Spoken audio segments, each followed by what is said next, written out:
என் லைஃப்பில் இந்த மாதிரி ஒரு பெயின்ஃபுல்லான ஒரு சுச்சுவேஷனை நான் ஃபேஸ் பண்ணதே கிடையாது. மனசு முழுக்க வலி வலி மட்டும்தான்.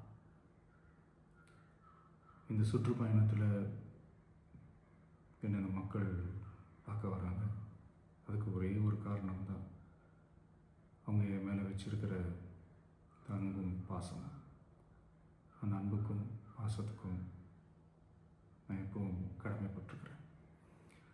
அதனால தான் இந்த சுற்றுப்பயணத்தில் மற்ற எல்லா விஷயங்களையும் தாண்டி மக்களுடைய சேஃப்டி, அதில் எந்த காம்ப்ரமைஸும் பண்ணிடக்கூடாதுன்றதுக்காக தான் அது என் மனசில் ரொம்ப ஆழமாக இருக்கும் அந்த எண்ணம். அதனால தான் இந்த அரசியல் காரணங்கள் எல்லாத்தையும் தவிர்த்துட்டு ஒதுக்கி வச்சுட்டு மக்களுடைய சேஃப்டி மட்டும் மைண்டில் வச்சுக்கிட்டு அதுக்கான இடங்களை சூஸ் பண்ணுறது, அதுக்கான இடங்களை பார்த்து பெர்மிஷன் கேட்குறது, போலீஸ் டிபார்ட்மெண்ட்டில் அதை ரிக்வெஸ்ட் பண்ணி கேட்போம். ஆனால் நடக்கக்கூடாதது நடந்துருச்சு. நானும் மனுஷன் தானே. அந்த நேரத்தில் அத்தனை பேர் பாதிக்கப்பட்டு இருக்கும்போது எப்படி அந்த ஊரை விட்டுட்டு என்னால் கிளம்பி வர முடியும்? நான் திரும்ப அங்கே போகணும்னு இருந்துச்சுன்னா அதை ஒரு காரணம் காட்டி அங்கே வேறு சில பதட்டமான சுச்சுவேஷன்ஸ், வேறு சில அசம்பாவிதங்கள் அந்த மாதிரி எதுவும் நடந்துடக்கூடாதுன்றதுக்காக தான் நான் அவாய்ட் பண்ணேன். இந்த நேரத்தில் சொந்தங்களை இழந்து தவிக்கிற அத்தனை குடும்பங்களுக்கும் என்னுடைய ஆழ்ந்த இரங்கலை தெரிவிச்சுக்கிறேன். எனக்கு தெரியும், என்ன சொன்னாலும் இது ஈடேயாகாதுன்னு எனக்கு தெரியும். ஹாஸ்பிட்டலில் ட்ரீட் பண்ணிகிட்ருக்கிற எல்லாருமே சீக்கிரமாக க்யூர் ஆகி வரணுன்றதை இந்த நேரத்தில் நான் வேண்டிக்கிறேன். கூடிய சீக்கிரமே உங்கள் எல்லாரையும் நான் சந்திக்கிறேன்.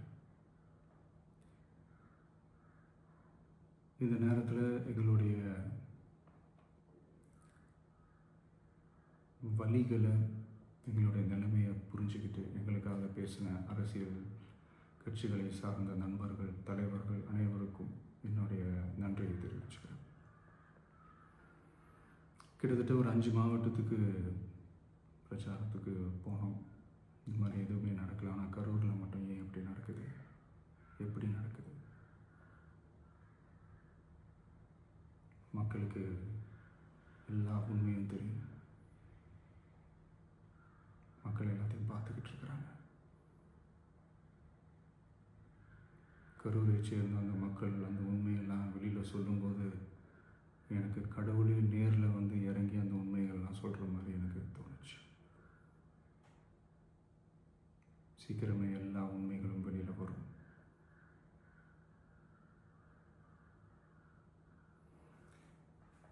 எங்களுக்கு தரப்பட்ட இடத்துல நாங்கள் போய் அந்த அந்த ஸ்பாட்டில் நின்று நாங்கள் பேசிட்டு வந்தோம். அதை தாண்டி எந்த தவறும் எங்கள் சைடில் நாங்கள் எதுவுமே செய்யலை. பட் இருந்தாலும் எங்கள் கட்சியை சேர்ந்த நிர்வாகிகள், தோழர்கள் மேலே எஃப்ஐஆர், அது மட்டும் இல்லை சோஷியல் மீடியாவை சேர்ந்த நண்பர்கள், தோழர்கள் அவங்க மேலே எஃப்ஐஆர்லாம் போட்டு இப்போ பிடிச்சிக்கிட்டு இருக்கிறாங்க.